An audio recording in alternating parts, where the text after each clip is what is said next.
Spanish grammar. Definite articles and making plurals. Repeat after me. Repite después de mí.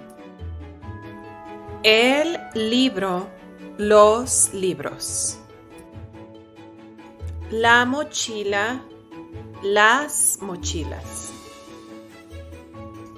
El mono, los monos. La rana, las ranas.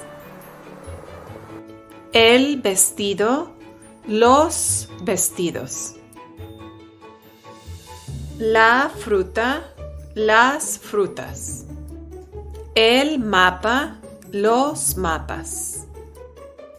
La flor, las flores. El lápiz, los lápices.